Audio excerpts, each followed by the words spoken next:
le départ des 125 pour cette finale de championnat de France avec un départ Tony Truant là, du numéro 7, c'est-à-dire Frédéric Vial, et de Frédéric Bollet avec le numéro 4 et Michael Pichon. Michael, il préfère qu'on l'appelle Michael car ça fait plus américain. Il n'a que 15 ans. Oui, un jeune pilote de 15 ans, une véritable révélation. On ne sait plus déjà ce que le motocross peut produire comme prodige, parce que déjà Frédéric Bollet est extrêmement jeune. Frédéric Bollet qui n'a que 17 ans, et maintenant, eh bien, on fait encore mieux avec Michael Pichon, âgé lui de 15 ans, un pilote très très rapide qui n'a absolument pas froid aux yeux, dont c'était évidemment le premier Supercross, et qui roule ici au Parc des Princes grâce à une dérogation de la fédération naturellement. Il a le numéro 48 et c'est lui qui saute le plus haut. Derrière lui, eh bien, c'est le numéro 7. Le numéro 7, c'est Frédéric Vial. Voilà donc ce qui se fait de mieux en ce moment dans les juniors en France. Il n'a que 15 ans. Voilà, c'est sans doute un futur Jean-Michel Meix qui continue comme ça. Il a déjà beaucoup de technique. Il a fait une véritable démonstration ce soir au parc.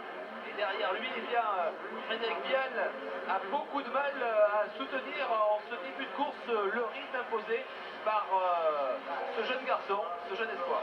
Et oui, Frédéric Vial qui passe pourtant lui déjà pour un prodige. Il est âgé de 17 ans, donc vainqueur surprise de la finale du championnat 89 de Supercross. Il avait tout juste 16 ans, donc déjà extrêmement précoce lui aussi.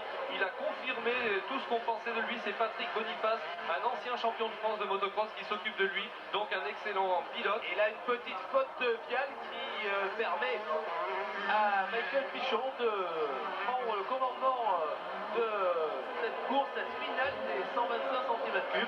Ce ne sont que des Français. Et je vous signale que ce soir, eh bien, ces pilotes avaient foi de réussir car les trois premiers en 125 et en 250 étaient qualifiés pour les demi-finales.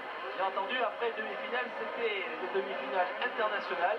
Et là, avec les voitures qu'il y a ce soir au Parc des Princes, pour eux, ce n'était pas facile, mais déjà se mesurer au meilleur du monde pour un garçon qui n'a que 15 ans, c'est vraiment extraordinaire.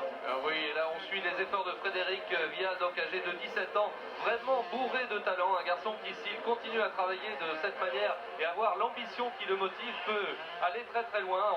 Maintenant, Jean-Michel Bayle a montré la voie aux États-Unis, donc on sait que les meilleurs Français n'écartent pas un jour la possibilité de gagner. Je vous rappelle que c'est en résumé. Maintenant, c'est Vial qui est passé en tête, car son jeune dauphin, eh bien, a connu un petit problème de physique, tout simplement. À 15 ans, on ne peut pas tenir un rythme pendant 15 minutes, parce que là, les finales se sont déroulées en 15 minutes, et le jeune Pichon a fini quand même deuxième.